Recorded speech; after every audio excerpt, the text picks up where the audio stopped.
Hey everybody, welcome to the Dungeoncast. I'm Brian. I'm your special guest, Jake. This is the podcast where we talk about everything Dungeons and Dragons, from indignant imps to imperceivable imposters. And today we're talking about Ixitxachitls. Ixitxachitls.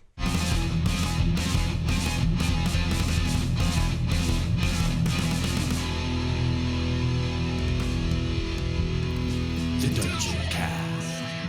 That's a fun word. Oh yeah. What is that? Hey Jake. Hey, People Brian. get really mad when we don't start the podcast with hey, or when Will doesn't say hey Brian. Yeah. People talk about it. Yeah. So, yes. What is an Ixitxachitl? Yeah. And what does it do? Who is your daddy and what does he do? Who does he work with? Well, my special guest, the Ixitxachitl, I guess let's just jump right into it, huh? Yeah. Ixitxachitls are aquatic-based creatures. Mm-hmm. They resemble manta rays, but have small claws at the end of their wings or pectoral fins. Mm-hmm. The anatomy is based off of a manta ray for sure, but I don't know where it breaks down and starts to become like a D&D monster. The claws definitely. Claws. See, that suggests some bone structure up there. Yeah, But yeah. I was looking at manta ray anatomy and cartilage? It's cartilage. Yeah, It's cartilage like a shark. in there. Yeah, these and I'm pretty sure I wrote that. Yeah. These wing-like fins are made of cartilage in the hey. real world, but being clawed suggests these carry some type of bone structure. Hey, I just said the thing I just You wrote. did. Look Yeah. at you. They have black, intelligent eyes. They are mistaken for a typical mana, which these creatures would likely count on to maintain an element of surprise when striking out against a foe, because they are evil. Yes. They are generally quite evil. So these creatures are evil and cunning, and are commonly referred to as demon rays. Ooh. And I thought that was really fitting for like their D&D nature and like being named a demon. They're like somewhat associated with demons. Oh, yeah. Or very much so, I would say. But yeah, they look a lot like the mantas. And they're commonly referred to in the real world as devilfish. I think that's because they have the little Like little horn things. I wrote down what the let me keep reading. Manas were given this nickname for their cephalic lobes, cephalic lobes. The dual apparatus located at the forefront. So they look like horns up there, but they're for feeding. I'm pretty sure They are. So yeah, the Manas were given this nickname for their cephalic lobes. Yes, the Ixitxachitls sport these as well. However, they appear to be much sharper. They're like horns. Ooh. They look like they're really good for stabbing. I was about to say. This is kind of consistent with most editions going back, with the exception of first edition. They have like a more no horns up rounded there, head. just rounded, kind of tapered look. A little bit cartoony. You know, first edition drawings are like these black and white like profile sketches a lot of the time. Yeah. And we can look that up in a little while, probably on the break. We're going to be looking at them a lot. Ooh.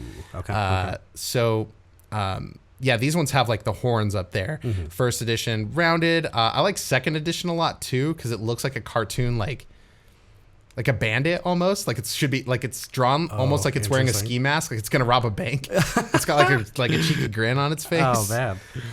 Yeah.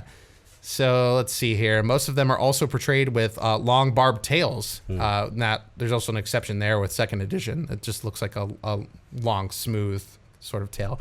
Yeah, they have like these long, like flowing, like tails that end in like barbs, where they have barbs like all along it. Also fit for stabbing. I imagine. Yes, they are. We'll get into what they can do later on, okay, but okay. definitely for stabbing. Yeah. One of their things for. Well, you've seen a picture, but we'll get into that. Yeah. So 5th edition shows a more triangular structure to the body with this monster, with like these tapered wings that sort of reminded me of a butterfly when I was looking at them. And they pull inward towards its tail, so they make that V shape.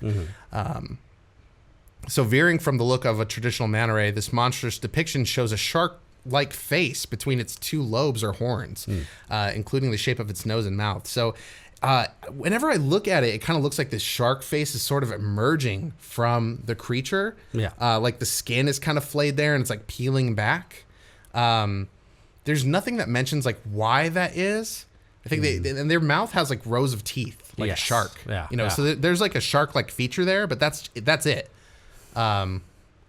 Probably just to fit in with that demon vibe, man. Like give it a scary face. Yeah, I mean, like we have lots of creatures in D&D with like rows of sharp teeth. Yeah, You know, that's like a scary thing. I'm sure they just wanted to slap that thing on there, but we'll get into it a little more. I already said this, but I really like the cartoon henchman vibe of the second edition one. Like it should be carrying a bag of money or something. It reminded me of Man Ray from SpongeBob. Oh man, It's a lot like that. Yeah, that's hilarious. I don't know who knows about Man Ray, but you should.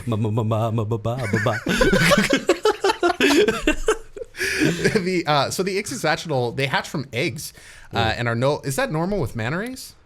I didn't look that up. I'm not sure. Like sharks usually give birth to live young. Right, and we've talked manta about rays on the show that some sharks kill each other in the womb for power. They do. They eat the weaker ones. Yeah. But some sharks do lay eggs, so I don't know where the comparison between sharks and manta rays and D&D filters and what's different. I should have looked. I looked up so much other anatomy stuff. I did not look up the birth of manta rays because it's so inspired from that. Thinking back on it, I don't know if I've ever seen a baby manta ray.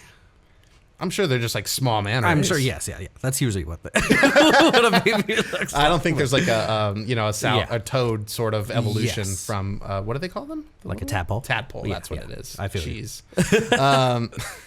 So these are born. When they're born, they're no larger than the size of a human hand. Wow. So that's kind of cool. Like a sand dollar. I picture a big one. Yeah. The life of these creatures is extremely difficult and rife with struggle, and we'll get into why, because you'll see what kind of environment they're going to grow up in. Obviously, we mentioned they're aquatic. Bad. Yeah. But the ocean, just the regular ocean, is a crazy place to live. We'll get into where specifically these live, although they can just live in the ocean, I'm sure. They do everything in their power to survive. Those that make it to adulthood are shaped by the battles of their youth. They learn the secrets of survival in their unforgiving environments, granting them regenerative abilities from feeding on the life force of other creatures. So they are vampiric. Interesting. So the stat blocks and the stat blocks for these are in Out of the Abyss, Rage of Demons, and spoilers for that campaign setting, but a group of adventurers is going to fight demons. A lot of demons. Is that even spoilers?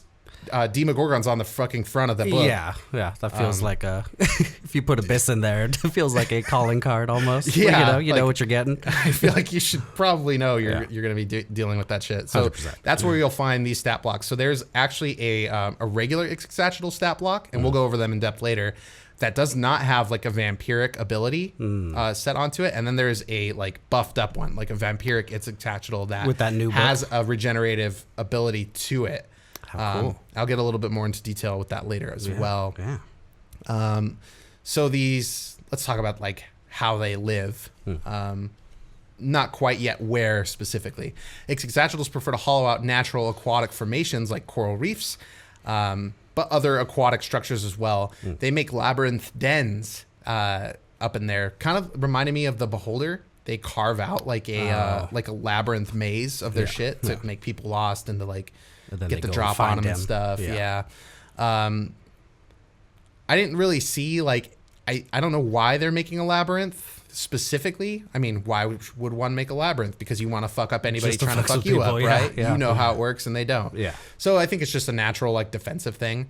They do not do this alone. They are known for enslaving other aquatic species to force them into creating these complex structures. Geez. Yeah.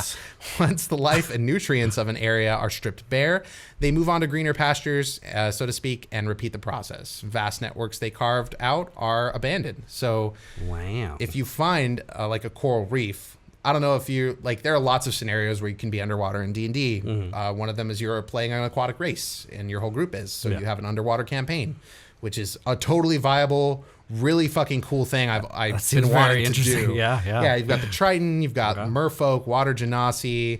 I mean, potions of water breathing give you a spell of water breathing, help you for long stretches of time. Maybe air genasi, since you don't necessarily need an air. Air genasi right? can live underwater, technically, yeah. How interesting. You don't need to breathe. Yeah. But yeah, you could play an underwater campaign. That's a feasible thing you can do. Dope. It would be fun to play the water aquatic species and have to figure out how to do your shit underwater. Because that fucks up with everything. Disadvantage on attacks, it affects literally every aspect everything gets fucked up, man. Yeah. Your weapons will degrade and corrode underwater if you don't have the correct shit. Yeah. So I imagine when I picture Tritons and stuff, I picture them with more natural underwater style weapons. Yeah, kind of like Aquaman. They had Tritons made out of coral and stuff. Yeah, metals that aren't going to rust underwater or degrade underwater. Yeah. I don't know specifically what those things are, but it would be fun to figure it out. Yeah, hell yeah. And to come upon one of these structures would be That'd like, be so oh cool. shit, Yeah. roll, That'd be roll a a dope nature dungeon. check. Yeah. It's an Ixitxachitl. Ooh, den. Like, that would be den. so sick, yeah. They're not here anymore, obviously. So yeah, the nutrients in the area, I think, is what they're with. And I don't think that just means like, coral is a living thing and like polyps and stuff. You're not just getting the nutrients from there, but the living things that were occupying that space. Yeah. With this vampiric quality, I'm sure that they could like lock creatures in with them and like Just feed farm off of them them. essentially Yeah. for power. So traveling in schools, they will eradicate opposing creatures for their territory if they deem the area worthy of becoming their new feeding ground. I imagine them rolling up on like whatever ocean fools they see, like, yo, nice reef. It's ours now. Scram. I also devoured your offspring on the way in. You should really keep a better eye on your shit. And no worries. We'll keep an eye on it for you from now on. That fits in with like the cartoony like bandit kind of thing. I Just know, like right? a gang of them rolling up and you're just like, this is ours now. Get out of here. Yeah, Batman's about to show up and beat the shit out of them. Yeah. Or whatever. Yeah. And then they go to war. Oh, So yeah, that's basically what it is. They roll up and they roll up in a school and they roll up with their slaves. Yeah. And their slaves are probably powerful. There's a lot of cool shit that lives in the ocean. Yeah. And I don't think they just have slaves. I think they maintain other powerful company as well. And we'll get into that more in a little bit here. So in tandem with their generally evil demeanor, many Ixitxachitls tend to worship demons. So that's a thing. Particularly the all-powerful patron demon prince of this podcast, Demogorgon. Shout out to Demogorgon. They consider Demogorgon to be their patron and creator, much like we do here on the show. They compete against creatures known as Marrow, which we've covered in a previous episode. Those are really, really interesting creatures as well. I definitely recommend you guys check that episode out. They've been covered. So they rival with those creatures as to who is the greatest and most favorite servant of the Prince of Demons. Ooh. So they're kind of like, They're competing. they with probably them. don't roll with them. Yeah. So they probably like, fuck you guys, we're the best, and vice versa. Yeah. I'm not sure what that kind of conflict looks like. I don't think they probably like seek conflict, but maybe they do. Maybe they roll up and the Marrow are like are subjugating something that the Ixitxachitls want. Yeah. And they're like, why should you be in charge of this resource? We are the glorious like spawn of Demogorgon. Yeah. Like, let us take this over, and then they could get a fight like that. Maybe it's like a on-site kind of thing with crows and owls. Oh shit, yeah. Like they just instinctually like species in their DNA are like, they see an owl and they're like, I gotta fuck that thing up. Exactly. Like, just because they hate each other. A crow that's never seen an owl before will attack an owl. an owl. Yeah. And I think that's why they call them a murder of crows, right? Because they roll up on owls and like 3 or more and whoop ass. That makes sense. Because they roll up and murder They do fools. roll. Yes, they do. They roll deep. Owls the same, yeah. That's a really strange one, and that was going around on TikTok. That's why a lot of us in our workplace know about it now. Yeah, it's an interesting animal fact that might apply to this. Maybe they have like a genetic imperative in all of them to be like, hey, fuck that thing. It could totally be. It could totally be that. Yeah. For any new listeners or anyone requiring a refresher, Demogorgon is one of, if not the most powerful, in my opinion, the most powerful of the demon lords who preside over the infinite layers of the plane known as the Abyss.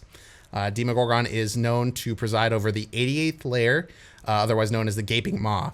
And this briny oceanic expanse is home to many terrible creatures that are worshippers of Demogorgon, including but not limited to krakens, aboleths, and of course, the subject of this episode, the Ixitxachitl. There are likely a multitude of other aquatic abominations as well that do this. Others might be too many to name or haven't been named. Something of note is the homie Dagon. The homie Dagon. He's do you know about Dagon? What you know about Dagon? I know the name. Yeah, Dagon's from like Lovecraftian lore. Yeah, like the elder god Dagon. But in D&D 5e, he's a demon lord of the Abyss. How dope! But he has those kind of things. Dagon is the homie to Demogorgon because Dagon will counsel Demogorgon individually, because Demogorgon's technically one entity, but exists as like two entities living as one entity. Yeah. Dagon will like counsel each head separately in like a psychic way. They're interesting. Like best buddy next door neighbors, pretty much. Their That's layers cool. actually connect through the ocean. So like the further down the Gaping Maw you go, you'll eventually get to the 88th layer or the 89th layer, which is Dagon's home. Yeah, so that's just the thing. So let me see, where is... Dang, Will, you're good at like picking back up on the notes when I interrupt you. I can't even do it myself.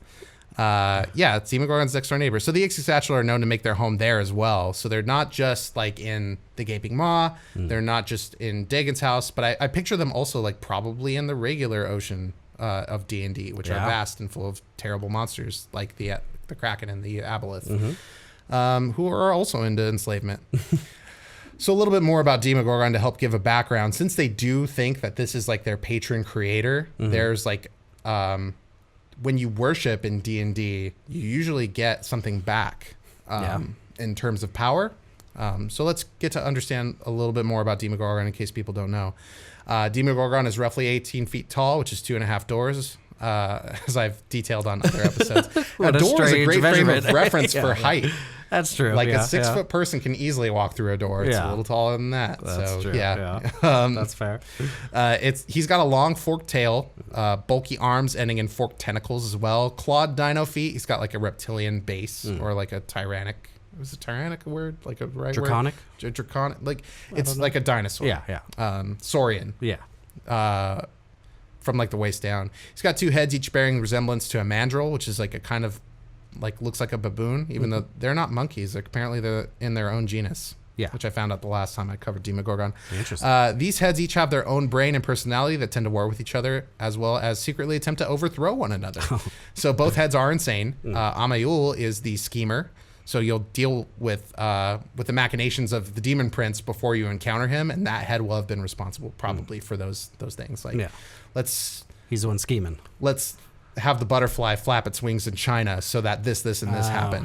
That's kind of how devils and demons work. They'll be like, if I have one of my cult followers put this demonic book in this library, a person will come and read it and a chain of events will ensue. How dope. Like, and then I will breach forth. I will be born into the material realm. How dope. Which is very troublesome. Yes.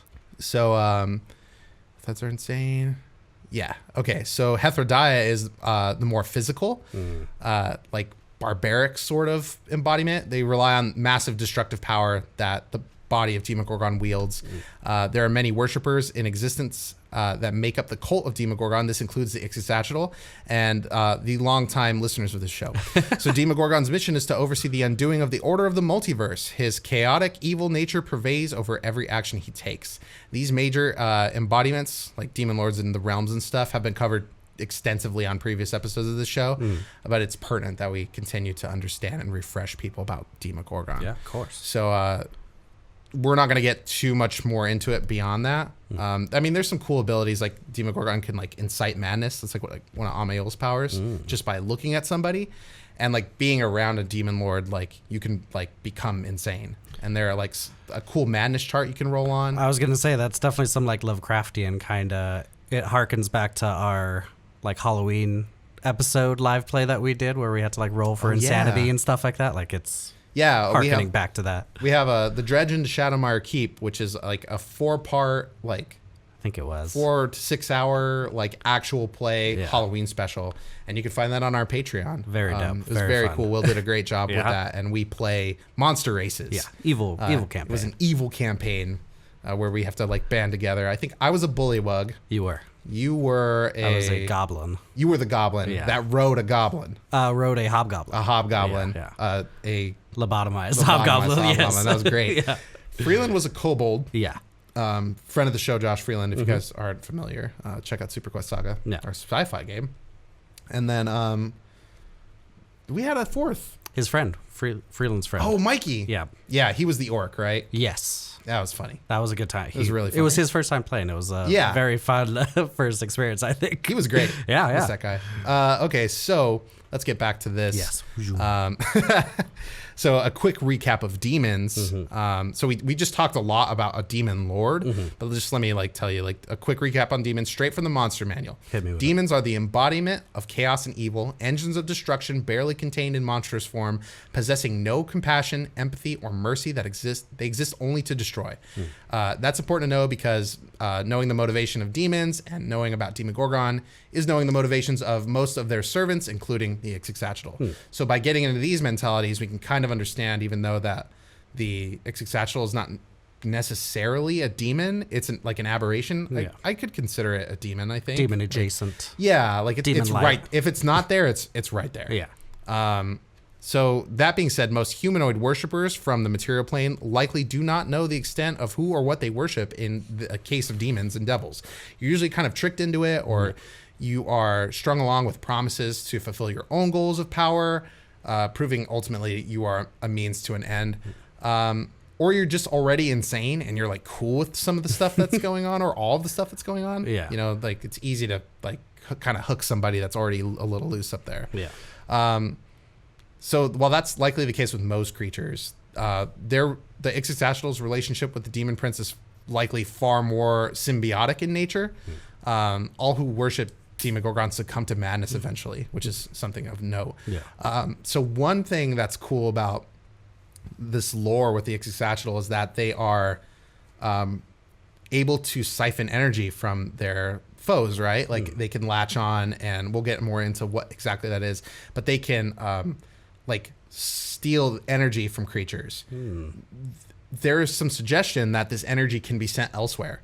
So a lot of these Ixitxachitls power Demogorgon. Yeah. They send this energy through like whatever channel to power up their demon prince. How sick. So it's a big deal to like run, if you're in the maw, like trying to assault the gaping maw, which is a horrible idea, typically. Sounds like it. But the only way to kill a demon lord is to go to it, or like a major deity or deity-esque like figure. You have to go to their plane of existence and kill them there. Yeah. If you kill a demon lord in the material plane, it will respawn in its home plane. Right? Yeah. So, and so this is spoilers for Out of the Abyss, Rage of Demons for sure, because at the end of that, and you can skip ahead like another minute if you want.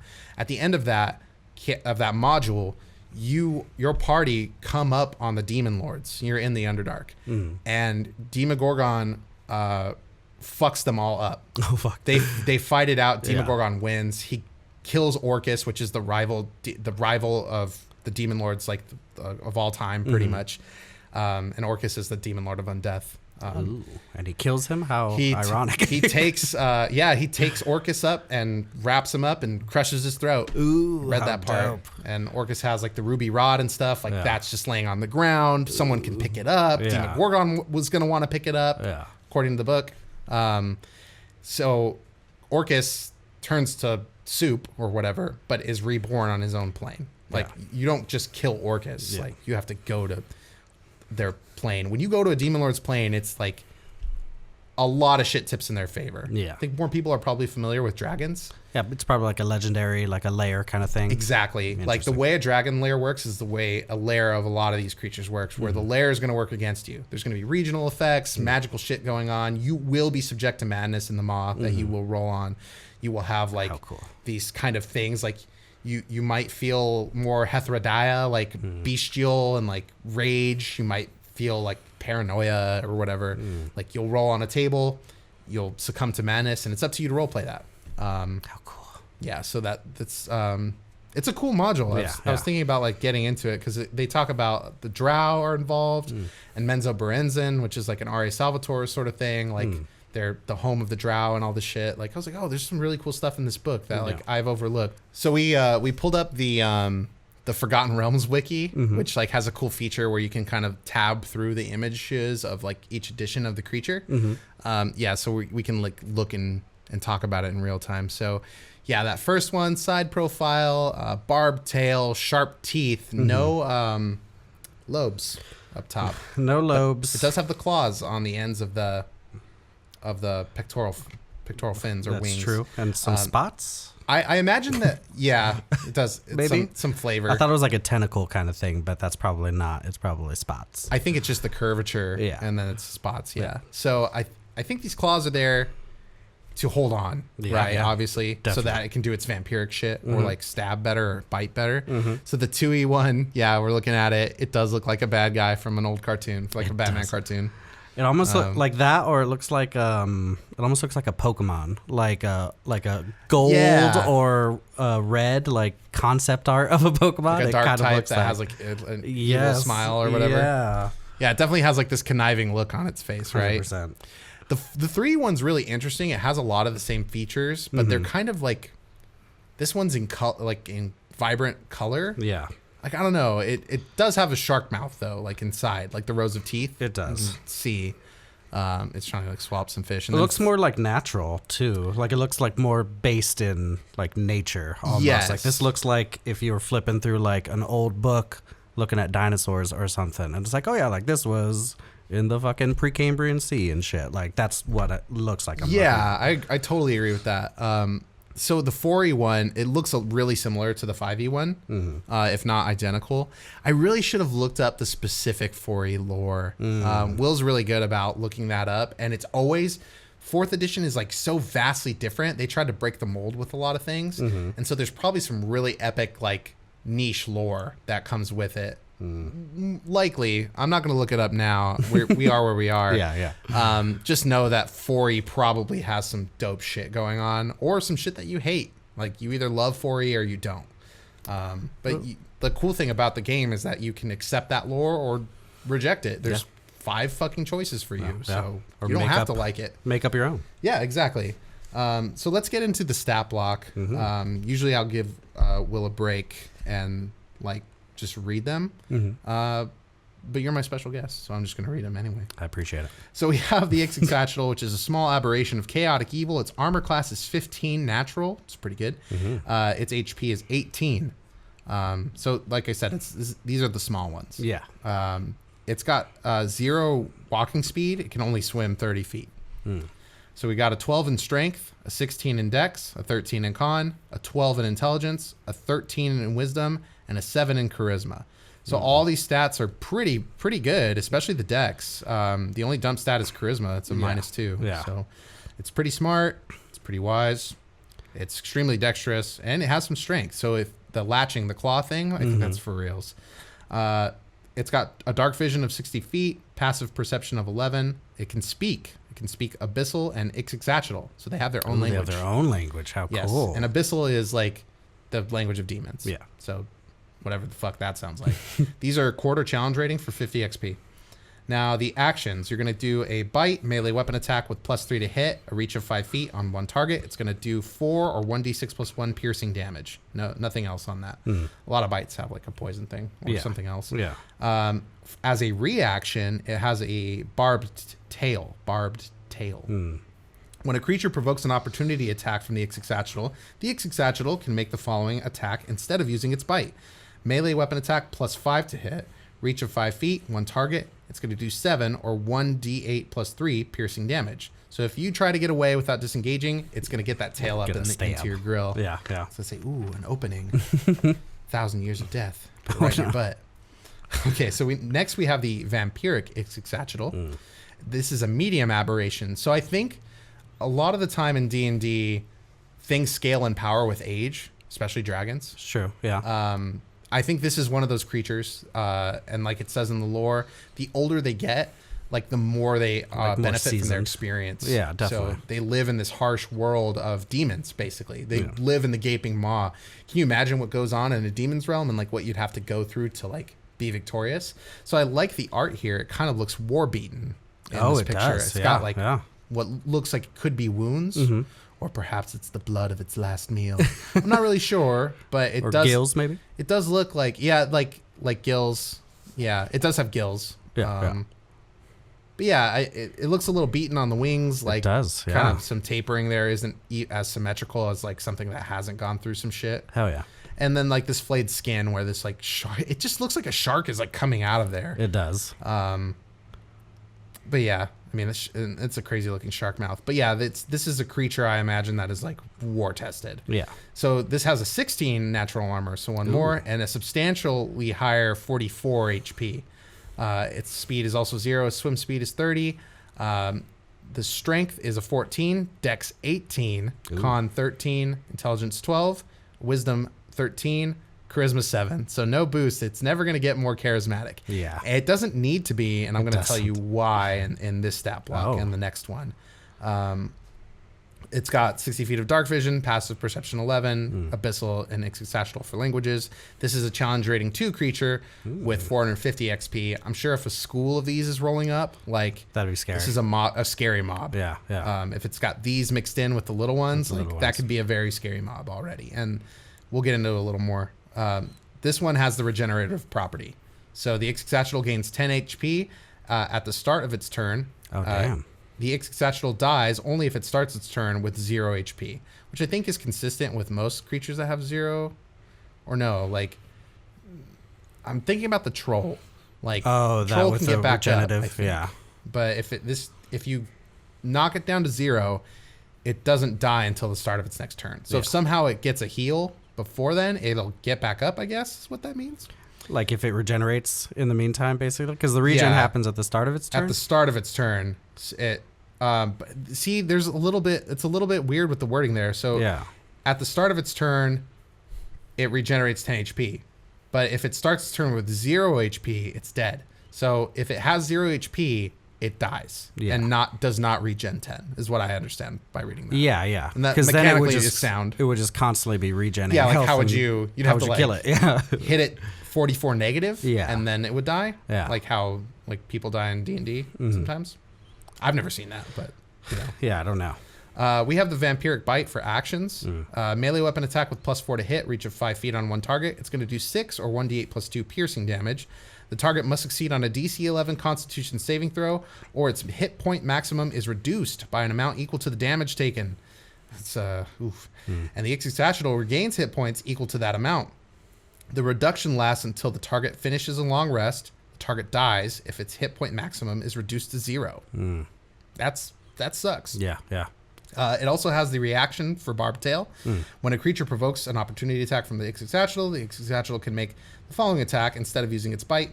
Melee weapon attack, +6 to hit, reach of 10 feet, one target. It's going to do 9 or 1d10 plus 4 piercing damage. I kind of like the idea of homebrewing more vampiric shit onto that barb on this version. That'd be dope. Yeah, just to really kind of emphasize it. So here's the part where I was saying like the Ixitxachitl could siphon energy from its prey and send it somewhere else rather than itself. So these max hit points that it's draining from its opponent, like where do they go? Yeah, and it doesn't go onto that thing, right? Well, does it? Constitution saving throw. Hit point max is reduced by the damage taken. The Ixitxachitl regains hit points equal to that amount. So it does. It could take it, but what a cool thing you could do for homebrew is to keep track of that and add them to Demogorgon's hit points. That'd be dope. So if they are going to fight Demogorgon in your stretch here, and they encounter these things, you could just be like, yeah, it's Demogorgon. You don't know what he normally looks like, but he looks extra fucking strong, and you don't exactly know why or whatever. But like, he'll have an extra 30 HP or whatever that he shouldn't have, and it's because they took it from you. Yeah, I was thinking like maybe even homebrew like a grapple with the tail. Oh yeah, and then have like the bite have like advantage on the next run or something like that. Like, hey, you're now restrained, and then like make this thing a little bit harder. Maybe if you were seeing them destroy it fast or something like that. I kind of like that because if you're trying to run away and it's punishing you for trying to run away, like make it even more extra. So so there is I like these homebrew ideas and the variations there. There is a variant in here. Ooh. The word variant is so popping right now. It is because of Loki. Which I'm loving. It's so good. So the variant is Ixitxachitl Cleric. Oh. Yeah, I wasn't expecting that. Very cool. Like I'd expect a warlock, right? Yes. Or something else, but it seems like they like deify Demogorgon, so Cleric fits. He's technically like I think a lesser demon. Is he considered a lesser demon? Or a lesser god is what I meant to say. Oh, he's the biggest demon. Yeah. The demon lord. Or one of them. But some Ixitxachitl and Vampiric Ixitxachitl, fuck man, I did so good up until right there, are able to cast divine spells. Ooh. Such a creature gains the following features. Spellcasting. So you can give this thing spells to cast, which I really, really like. That's very cool. Like the oldest and wisest and most loyal to the demon prince kind of thing. So the Ixitxachitl is a 5th level spellcaster that uses wisdom as its spellcasting ability, which is decent. It's +1. Yeah. The The spell save DC is 11 with the +3 to hit on spells. The Ixitxachitl has the following cleric spells prepared, which I've looked up all these. They're fucking cool. They're all cleric spells except for one. So the cantrips, so at will stuff, is Guidance and Thaumaturge. Sick. And we can talk about flavor for these. Yeah. But the first level spells got 4 slots. That first one's going to be Charm Person. So that's the only non-cleric spell. That is a warlock spell, and you know, other lists obviously it falls into, but that's particularly the standout. You know, it kind of goes with that vampiric thing too. Definitely.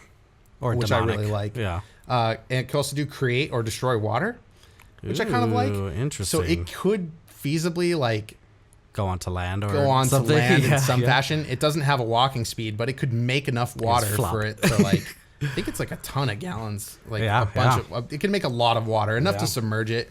And if it like wants to talk to somebody on the surface, it like could do that itself in a way. That's fucked up. Like, can you imagine just like it like jumping from puddle to puddle that it makes? Right? It's like, hey, my home guy, like, let's how about we talk about Demogorgon right now? This thing is you want to know about our Lord and Savior Demogorgon? It's like knocking on your door. It's like, why is the front porch so wet? Yeah. And you just look down and just a freaking manta ray in the fucking like 5-foot puddle. He tries to give you a pamphlet about Demogorgon, and you try to close the door, it fucking barbs you with an opportunity attack. No, you will speak to me. And then drags you away. Yeah, they are not charismatic, so that's probably how that would go. Yeah. It has hold person, so it could just hold you there and make you hear the word of Demogorgon. That's true.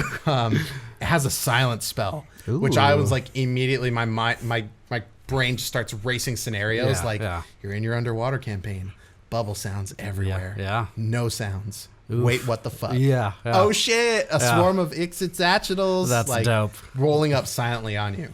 That also fucks up like intense. Your spell casting too, because if you have verbal components or something like that, you now can't cast because it did silence on you. That's right. Silence is a cool defensive spell in that way. Very sick. A lot of people use the darkness spell that way. Yeah. Like if you can't see, if somebody's invisible, you can't just cast them. darkness. Yeah. So, the third level slots.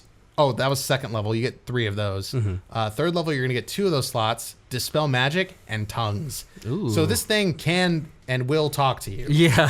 It's like, it will preach the word of Demogorgon.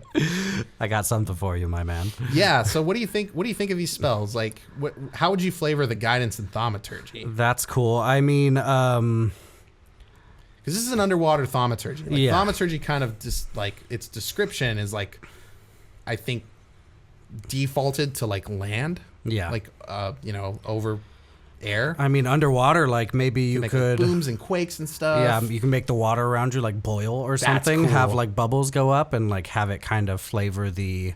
Could you imagine like a curtain of bubbles happen and then you just like see an Ixitxachitl just like pop out of it like, hello, I'm here to talk to you about fucking demon. I'm making it sound real goofy like a fucking Wizard of Oz villain, but it's more like, you know, you can make it be scary or make it goofy. Oh yeah, that's the thing. I like the idea of Thaumaturge and spells like Thaumaturge, you know, like prestidigitation, I guess, being more than like, it almost kind of robs like having to use a whole action to cast it. Yeah. I feel like it should kind of be like a latent thing that just happens. Like more passive. When a creature shows up and like if a devil showed up and like fire and brimstone were like popping up from its legs and shit. That'd be dope. Like it could really only do that with a spell like Thaumaturge, but like you would have to like consciously do that. I like the idea of Thaumaturge just kind of unconsciously happening. Yeah.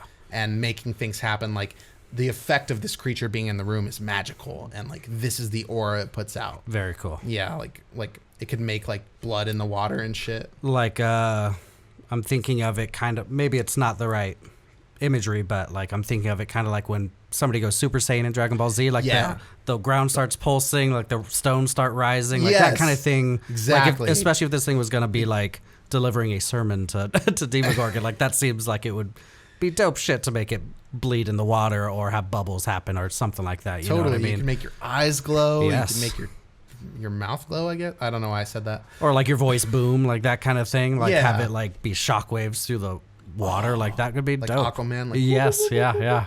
I think that would be sick. How would an evil Aquaman sound? Yes, definitely darker. Definitely darker with more like dissonance. Yeah, man. So that's the Ixitxachitl though. I mean, like that's pretty much it. I mean, I'm in the book Rage of Demons right now, but like I said, this monster could easily exist in just like as a creature in the ocean that doesn't worship Demogorgon, but evil manta, like by all means. Yeah, just a bad manta. Yeah, something for you to deal with. I believe that they can do fresh or salt water. So that's scary. Yeah. If it could go fucking lakeside on you. That would be like a fucking camp nowhere. Yes. Like some bad villain. shit. Yeah. Some bad shit happening at summer camp. Yeah, there's some like mythology of like a wish granting fish kind of thing. Like this would be like the polar opposite of that. Like it'd be like, hey, I'm here to say some bad shit to you about some bad things. I like that. You could also really lean into the vampire stuff. It's true. This could be the template for an aquatic vampire, and the older this thing gets, like the more powerful, and like you can kind of implement stuff from the vampire stat block, which is really cool.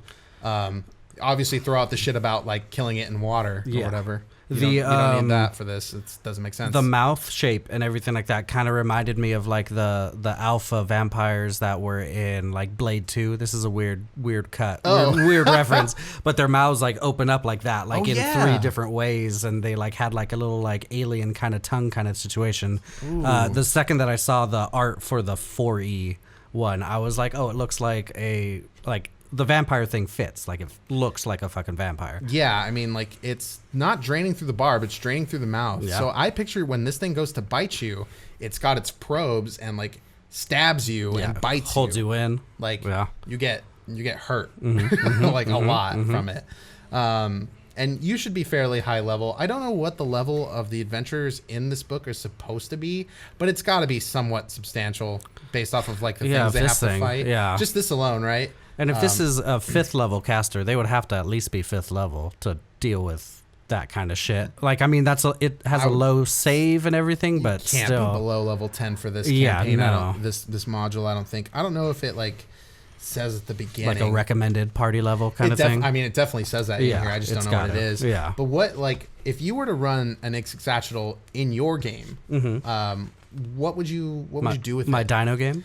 Yeah, I guess like you could, like, you running a dinosaur game with friends at home, right? So like, what would you, like, if you were to put them in, like, how would you kind of assert that? Maybe I would, because I do have gods, but they're all like dinosaur based. So maybe I haven't really delved into, like, I have had extra planar stuff, like elemental though, like not necessarily like demonic. So maybe I would lean into like a more natural kind of thing, like still maybe vampiric, because you know there are oceanic things that have that kind of tendency, like that feed off of other fish and stuff like that. So maybe I might flavor it to be a little bit more natural, or just come up with like a otherworldly like dinosaur god. Like why the fuck not? Like, like there's like nice ones. Like why can't there the be worshiping thing? But just have it worship something else. Exactly. These could be followers. Totally. Yeah, I feel like for a lot of homebrew campaigns don't involve demons, just particularly Demogorgon. Like that's kind of the route you would go with this monster. Yeah.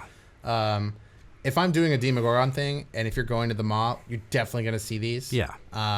They're very, very cool creatures. I like them a lot. They're very interesting. Horrifying. Yes. And I would definitely pepper in the spellcasty ones. Yes. Like that's going to be a thing. That seems sick. And I was looking at the warlock patron stuff. Like, no, I like the cleric-y thing for them a lot. Yes. Like you could do warlock stuff with them too. Like why not? I mean, like you have the templates there. Like the Cult of Demogorgon probably does the Great Old One.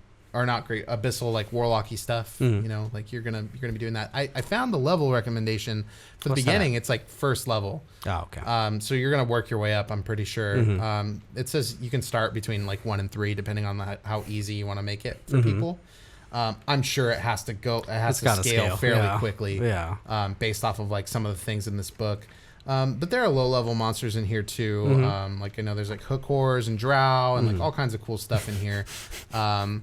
But that's pretty much the gist of it. Like at the end, like there's big things waiting for you. Yeah, I mean, I tend to like to not power level, but level my characters fast, just because I know how The squishiness at the beginning. Yeah, it's so squishy. Like, I like getting them into the 5 to 7 range a little bit quicker. Meatier and hardier characters. Yeah. Then they can kind of handle things, and I can turn up the heat. They can feel strong while also fighting these other strong things, and I feel a like little bit that's better. encouraging for new players, especially. Yeah. You don't want to, like, unless you explicitly talk about it at the beginning, like, hey, look, you might die. Like, don't get too attached right away, because that can be really off-putting. I think if your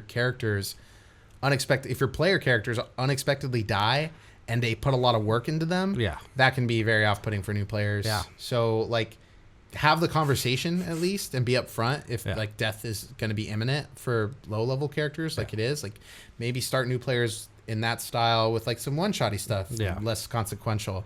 Definitely. For a long-form campaign, probably not a great idea to have new players just like dying left and right. Yeah. It's going to be hard for them to get settled and established and to like learn the game. Yeah.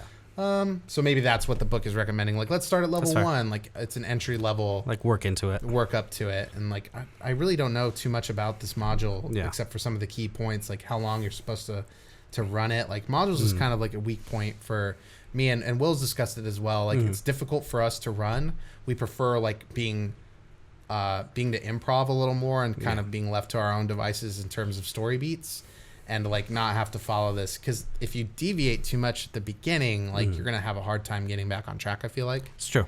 And I did try to run a module with you and our friend Steve for FBATs, like a show we do on Patreon again. But I had a really, really difficult time with it. Yeah.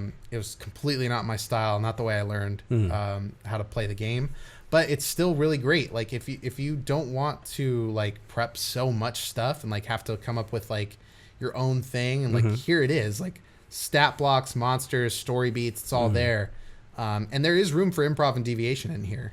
It just takes some reading. I mean, just get into it, and it's like a Curse of Strahd kind of thing. Like, exactly. maybe if you want to have like experienced players like play a game where they might not survive, or you know, like that kind of thing. Like, hey, let's test these boundaries real quick. Yeah, like Curse of Strahd, that's a pretty long campaign. Yeah. This seems like a little fair length, like a little shorter than that. Yeah. I think most people play Strahd for about a year. Okay. Maybe more, or maybe less, like give or take. Yeah. But I think this one's more like a 6-monther to a year. Interesting. Depending on what you do and how fast you run it. Yeah. That's just my feel. I'm not really sure. But yeah, man, that's everything I've got. Do you have anything else? No, it was a lot of fun. All right, thank you for having me. Let's take a long rest. Let's do it. Hey everybody, welcome to the long rest. This is the part of the episode where we get ready to fucking sleep, baby. I'm so tired. I need more hit points. Oof. They've been drained. Yes. And siphoned to the Demon Lord, Prince Demogorgon. Oh, yes. Shout out to Demogorgon. Yeah. I didn't get it. Shout out. One in. You did. I was trying to be professional. I did a little bit. You did a little bit. You dabbled. Yeah. You dabbled. Shout out to Demogorgon. Yeah. Shout out to Demogorgon. Okay, so let's build a beholder. Sure, yeah. After I put on my Demogorgon slippies. Oh, wait. Why are they all wet? Oh, no. Oh, geez. Did I have Demogorgon slippies last time, or were they just regular I think slippies? They were Brian and Will slippies, and I ripped off the Will face and reattached a special guest face. Sorry, Will. So I just have a bloody slippies. Gross. That's not. Are you suggesting that our slippies like are your made actual of flesh? Face? No. I feel like that is what you're suggesting. That's fine. Let's move on. Okay. What are we doing? Okay, so I don't know what this beholder looks like anymore. We fucked up and like forgot to add one. I think the last one that we built, Skynet, he got finished, but was missing a tentacle. Yeah. So the episode we did after that, where I thought we were starting the new one, was a Psy Warrior, where we gave him like a psychic beam of some kind. I forgot, like a psychic eye. Like he had like psychic energy. I don't remember. You have to go listen to that episode. But that should probably be on Skynet. Yeah. Skynet with a capital EYE in Skynet. Oh, yes, yeah. K capital EYE net. Yeah. The Arachnopod, the sequel. Yes. I've seen it. It's beautiful. It is beautiful. Thank you, Hobbleman. Yes. Hobbleman, if you need one, take the one from the Psy Warrior episode and just like, cake it on to Skynet. And then we'll start, I think, from the Grix episode with the Grick Ranch hat And then next episode is the Eldritch Knight, which we've already recorded, which we made all the arms buff, all the tentacles buff. Like arms. A 6-pack on the beholder. A 6-pack. And did it shoot? It shoots a sword out of its eye. Yes. Which I think its eye is just holding, it's like wrapped around a sword. It was holding a sword. It just throws a sword. And it throws a sword, yes. Yeah. And it calls it back. Yes, that's right. Yeah. Okay. So that's where we're at. So this beholder is a Grick Rancher. It's got a Grick Rancher whistle for one of its eyes. And it's wearing a cowboy hat. A very big one. Like a 10-gallon Texas-style cowboy hat. Dope. And now it has... I think that's it, right? Okay, so now we need to add some demonic or Ixitxachitl inspired demon stuff. Yeah. So what do you think? We need a tentacle with a beam and then like an overall feature for the look of it. I say I'm thinking like maybe a vampiric ray. Okay. For the beam or vampiric beam. A vampiric beam of some sort. So drain some HP. Yeah, and heal itself. Okay. Like, yeah. And then look-wise, maybe let it have that shark face. Like the 3 opening face. Oh, like from Blade? Yeah, from Blade. Yeah, that we were just talking about. So there's that new D&D game that just came out. Oh, yes, yeah. What was that called again? Dark Alliance. Dark Alliance. Yeah. So Dark Alliance has a beholder that has that sort of mouth structure to it. It does. Let me look that up. I think it's like Hadgadron or something like that. Haggardorn, that's what it is. I haven't fought it yet, but I typed in Daggerdorn. I sure did fuck up a whole bunch of Gerblins. In that game? That was the last thing I did. Oh, you played it? Yes, I have, yeah. You were telling me that you did. Now I remember. You told me that you played it. Yeah, me and Steve, who we play FBATs with, got to level 10 in that game and finished the first 2 levels, and it was a lot of fun. Fought a bunch of Durogar in the first level, and then the second one we picked was all gobbies. So yeah, this thing has a the jaw, the bottom half of its face, the jaw is kind of like in these sections. So yeah, like, do we want to do that? Like the three party, like kind of like this creature? I think that looks dope. Except like instead, like if you're looking at Hagadorn for the inspiration, it's a little bit off because it still has that like the main one. That a regular mouth. It just kind of has those pieces. So it needs 3 different like angles to its jaw. So a triangle, essentially. Triangle, definitely. Yeah, with teeth on each side on the inside. Yes. Does that make sense, Hobbleman? Hobbleman is in our Discord, which you can find in the links below. Yeah. There's a lot of great people there, like the Hobbleman. It's got beautiful art. He's got beautiful art of our beholders and lots of other stuff, like Super Quest Saga stuff. So, Jake, do you want to plug anything or talk about yourself at all, or like say what's up, or... I mean, I'm just really on Scoos, if I could plug that, or Super Quest Saga. That's always dope. It's always fun. We just did a very cool end of our dungeon episode, and we did like, what was it? Yeah, we've been dungeon crawling in this last arc. For a while, in like a big ship. The whole arc. I wouldn't call it a lit ship, but it was a cool, space pirate dungeon, and it was awesome. Yeah, really, really good. Will did a great job. A lot of demon shit in that as well. Demon and devil shit, yeah. Yeah, Will's. I feel like Will's more of a devil guy, and I'm more of a demons guy. Obviously, shout out to Demogorgon. But Will's always been like Nine Hells Asmo. He's like really into that stuff, and he did a lot of it. He's been doing a lot of devil shit. In space, which is very cool. Very sick. So yeah, if you guys want to check that out, that's where you can find your special guest Jake and our friend of the show Josh Freeland, who are players along with myself, while Will is the DM. So yeah, please check out Super Quest Saga. If you'd like to support us further, you can do so by going to patreon.com/Dungeoncast, where you can catch early episodes of this show ad-free. You can also catch like a ton of live play stuff that we've done for there. Eventually we'll record Ranger Danger Part 3. Bad. Or we will complete Ranger Danger Part 2. Yes. A 3rd installment. Yeah. Or something like that. We have a fight left that we just have not been able to get around to. It's been tough. But there's like a ton of cool stuff to keep you occupied, like FBATs, which Jake is also on. I was going to plug that as well, because it's always fun. Batman-inspired D&D campaign that Brian runs, does a very good job adapting those episodes. Thanks. So we can you can get a lot of that stuff at $5 a month, like a ton of it. Hell yeah. And then as you scale, there's merch, like exclusive merch. I think including our like special Indeed mug at our $20 level, which will change out, I think, at the end of this year. We're going to have something new. Ooh. And we're working on new stuff all the time. we've been like not posting as much because we're so swamped this year for some reason.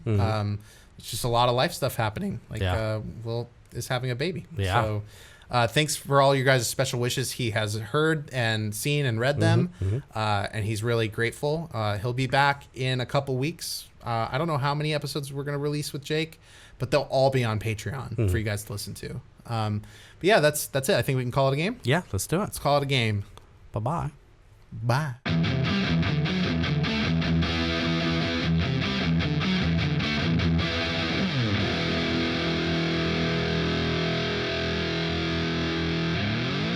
The Dungeoncast.